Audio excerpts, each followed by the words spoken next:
Hello everyone, are scan में आपका स्वागत है। तो चलिए आज के सेशन में आपको मैं बताऊंगी एवरेज इफ फॉर्मूला। ठीक है, पिछले वीडियो में मैंने आपको बताया था एवरेज निकालना, एवरेज कैसे निकालते हैं।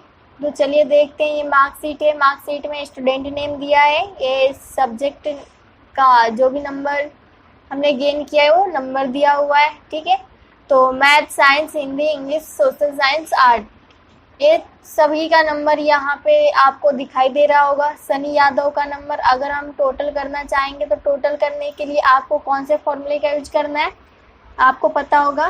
क्या फॉर्मूला टाइप करेंगे? Equal to sum. Okay, equal to sum formula से इससे रिलेटेड यहाँ पे काफ़ी सारा फॉर्मूला आ गया है। हमें क्या यूज करना है, कौन से फॉर्मूले का यूज करना है? सम का। तो सम पे आपको डबल क्लिक करना है। ओके, क्या करना है? सम पे डबल क्लिक। तो यहाँ से डबल क्लिक करने पे ये ओपन हो गया, सम ब्रैकेट ओपन। अब इसके अंदर देख सकते हैं कि क्या लेना है, number 1, number 2, number 3 and so on तक। तो हम क्या करना चाहते हैं कि ये जो सनी यादव का टोटल सब्जेक्ट का नंबर है उसको ऐड करना है। तो एक साथ ही सिलेक्ट कर लेंगे और एक साथ सेलेक्ट करने के बाद इसका लोकेशन आ रहा है कि कहाँ से एरिया हमने सेलेक्ट किया है, कहाँ पे एंड किया है। तो आप देख सकते हैं कि जे कॉलम 4 रो से एरिया हमने सेलेक्ट किया है और कहाँ पे एंड हो रहा है, तो ओ कॉलम एंड 4 रो में। ठीक है, इसका लोकेशन आपको दिखाई दे रहा है। ब्रैकेट को ऑफ करना है, शिफ्ट प्लस ब्रैकेट को प्रेस करना है। ठीक है, closing bracket, enter. Enter press करने पे यहाँ पे टोटल नंबर सनी यादव का आ गया 350। ठीक है, तो 350 से तो हो गया टोटल नंबर। अगर मान लीजिए कि सभी स्टूडेंट का हम टोटल नंबर निकालना चाहते हैं तो ऐसे आप क्या कर देना है, आपको ड्रैग कर देना है। सभी का टोटल नंबर आपको बहुत ईजी तरीके से निकाल सकते हैं। ये नहीं कि सभी स्टूडेंट का नंबर हम सम करके हम अलग अलग करें। ठीक है, एक साथ ही कर सकते हैं। ओके, अब चलिए यहाँ पे परसेंटेज निकालना है कि ये टोटल सब्जेक्ट इतने मार्क्स का है। 1 2 3 4 5 600 नंबर का है टोटल। ठीक है, उसमें जो है गेन किया है 350 नंबर। ठीक है, तो उसमें हम परसेंटेज निकालना चाहते हैं। तो परसेंटेज कैसे निकालते हैं? 350 अपॉन 600 और मल्टीप्लाई 100। ठीक है, तो वैसे जो भी हमारे पास कट करने के बाद जो भी हमारे पास वैल्यू आता है वो होगा हमारा परसेंटेज। तो वैसे ही हम एक्सेल में बहुत ईजी तरीके से फॉर्मूले के थ्रू सभी स्टूडेंट का परसेंटेज हम देख सकते हैं। ठीक है, तो आपको क्या प्रेस करना है? Equal to average if. ये मैंने आपको पिछले वीडियो में बताया था, एक बार फिर से रिपीट कर देती हूँ। ओके, तो यहाँ पे एवरेज फॉर्मूला टाइप करना है, इस पे डबल क्लिक।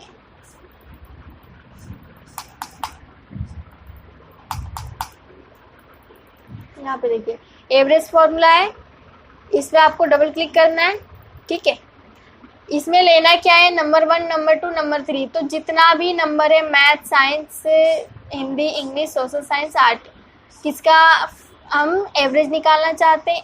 अलग अलग स्टूडेंट का निकालेंगे ना, सभी स्टूडेंट का यहाँ पे नंबर दिया हुआ है। ओके, तो सनी यादव का हम ये चेक करना चाहते हैं कि परसेंटेज कितना बना हुआ है, कितना परसेंट बना हुआ है। तो हम क्या करेंगे? इसका टोटल एरिया सेलेक्ट और ब्रैकेट को क्लोज, एंटर। एंटर प्रेस करने पे आपको ये परसेंटेज कितना दिखाई दे रहा है? 58.33%। ठीक है, तो ये परसेंटेज इतना आ गया।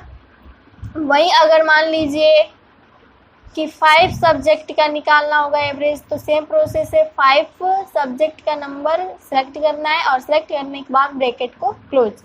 अगर मान लीजिए कि सभी स्टूडेंट का एवरेज निकालना चाहते हैं, मीन्स परसेंटेज निकालना चाहते हैं, तो आपको क्या करना है? इस सेल को सिलेक्ट करना है और इस सेल को सिलेक्ट करने के बाद यहाँ पे राइट साइड में बॉटम में, इसी सेल के बॉटम में आपको जब ये प्लस का सिंबल आएगा ना, तो इसको ड्रैग कर देना है नीचे की तरफ में। ओके, तो जब आप ड्रैग कीजिएगा नीचे की तरफ में तो सभी स्टूडेंट का परसेंटेज यहाँ पे दिखाई देगा।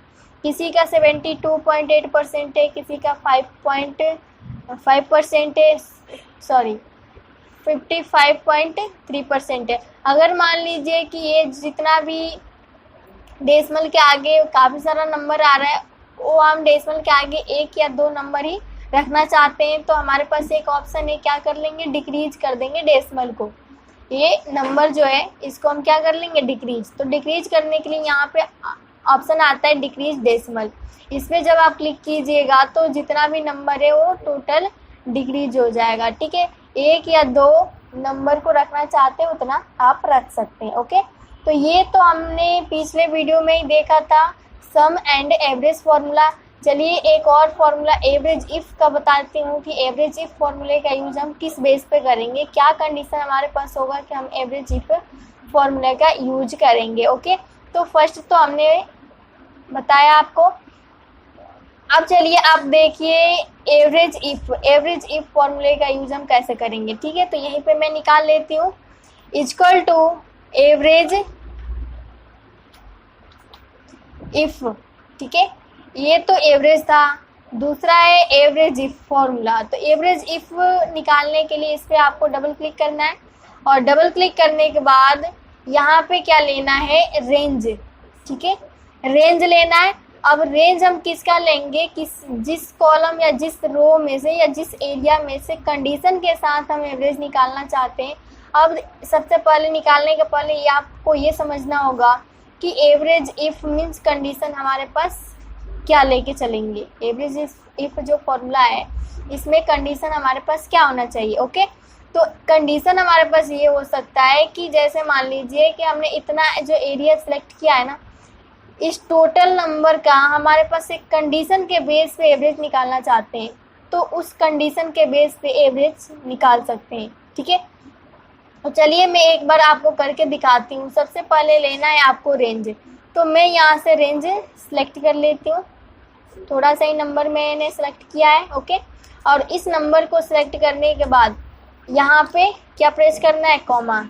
ओके, उसके बाद ऑप्शन आ रहा है क्राइटेरिया का। तो क्राइटेरिया मीन्स आपको क्या मैंने बताया था स्टार्टिंग में, क्राइटेरिया मीन्स कंडीशन। तो कंडीशन अब अपने पास क्या है, उस कंडीशन को इन्वर्टेड कॉमा के अंदर प्रेस करना है। ठीक है, टाइप करेंगे इन्वर्टेड कॉमा के अंदर। अगर आप इन्वर्टेड कॉमा नहीं लगाते हैं तो फिर ये फॉर्मूला रॉन्ग शो करेगा, या हो सकता है कि गलत शो करे। ठीक है, इन्वर्टेड कॉमा के अंदर इसलिए लेंगे क्योंकि इसी के बेस पे उसका प्रिंट हो जाए। ठीक है, तो क्राइटेरिया रेंज तो हमने सेलेक्ट कर लिया है कि यहाँ से यहाँ तक के रेंज के बीच में जितना भी नंबर है उसके बीच में हमारे पास एक कंडीशन है, उस कंडीशन के बेस पे एवरेज निकालना चाहते हैं। ओके गाइस, आई होप आपको यहाँ तक क्लियर होगा। अब चलिए क्राइटेरिया मीन्स कंडीशन। तो कंडीशन किसके अंदर लेना है, इन्वर्टेड कॉमा के अंदर। ओके, इन्वर्टेड कॉमा यहाँ पे प्रेस किया हमने, और कंडीशन में ले लेती हूँ ग्रेटर देन का सिंबल है, और जितना भी हमने नंबर सेलेक्ट किया उसमें कोई एक नंबर सेलेक्ट कर लेना है कि इस नंबर से अबव वाले नंबर का हम एवरेज निकालना चाहते हैं, और इस नंबर से जो भी छोटा नंबर है उसका हमें एवरेज नहीं फाइंड करना। ओके, तो मैं यहाँ पे ले लेती हूँ 74। ओके, 74 यहाँ पे टाइप करेंगे। ठीक है, 74 टाइप करने के बाद फिर से इन्वर्टेड कॉमा क्या कर देना है, close. Okay, inverted comma close करने के बाद यहाँ पे ब्रैकेट को क्लोज कीजिए, एंटर प्रेस करने पे यहाँ पे क्या दिखा रहा है, 84 एवरेज आ गया। ठीक है, 84 एवरेज आ गया। अब देखिए मैं एवरेज एक कंडीशन के साथ एवरेज लगा, इस पर डबल क्लिक करने पे ओपन भी हो जाएगा कि फॉर्मूला में हमने कहाँ से कहाँ तक एरिया सेलेक्ट किया है।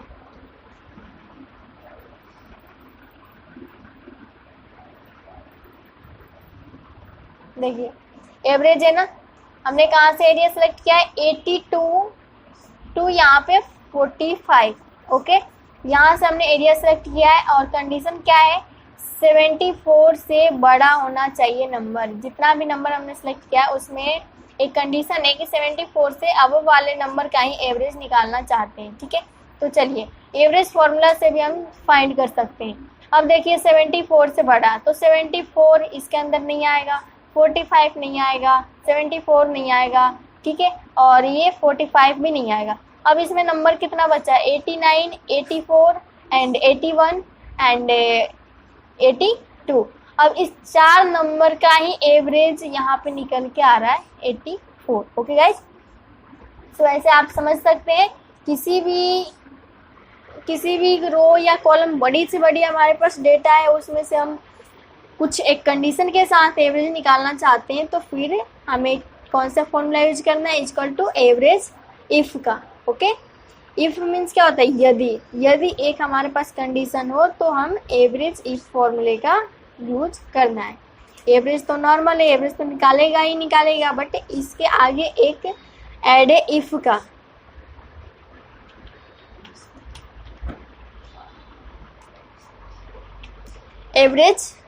इफ फॉर्मूला यूज करना है ना हमें।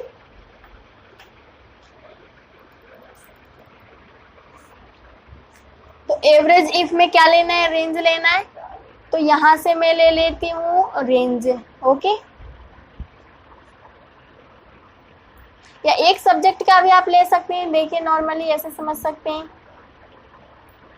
8 तक मैथ टू 8 किस स्टूडेंट का है, अरुण का। ठीक है, अब इसमें अरुण नाम का जो लड़का है, किसी सब्जेक्ट में 92 नंबर है, किसी में 45 है, किसी में 45, 27। तो ये रेंज सेलेक्ट करने के बाद इसमें मैं एक कंडीशन सेलेक्ट करती हूँ कि अगर इस कंडीशन से अगर एक भी नंबर कम होता है या उसके इक्वल होता है तो फिर उसका एवरेज इंक्लूड नहीं होगा। ठीक है, तो यहाँ पे क्या करना है कि इन्वर्टेड कॉमा ओपन करना है, और इन्वर्टेड कॉमा ओपन करने के बाद यहाँ पे ग्रेटर देन का सिंबल, और यहाँ पे मैं कंडीशन ले लेती हूँ क्या कि 28। ठीक है, 28 से अगर बड़ा नंबर इसमें है तो उसका एवरेज निकलेगा, अगर 28 के इक्वल होगा तो इसका एवरेज नहीं निकलेगा, अगर 28 से छोटा नंबर होता है तो उसका भी एवरेज नहीं निकलेगा। ठीक है, तो यहाँ पे देखिए इन्वर्टेड कॉमा क्लोज करना है, ब्रैकेट क्लोज करना है एंड एंटर प्रेस करने पे ये जो हमारा परसेंटेज बन रहा है वो 60% बन रहा है।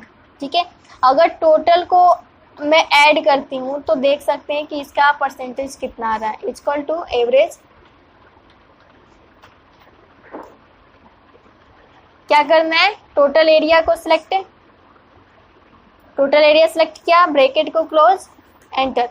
तो टोटल एरिया जब सिलेक्ट करेंगे तो ये 43.833% बन रहा है। ठीक है, अगर हमारा ये टोटल जो 27 नंबर 3 सब्जेक्ट में अगर इसको हम डिलीट कर देते हैं तो फिर 60% बन रहा है। ठीक है, तो वैसे ही हम एवरेज फॉर्मूला का यूज करके ये 3 बार जो नंबर आया वो 27 है 3 सब्जेक्ट में, तो इसको तो हमें छांटना है। इसको जब हम छांट देंगे तो टोटल हमारे पास कितना नंबर बन रहा है, इसका हम एवरेज अलग निकाल के दिखाती हूँ आपको।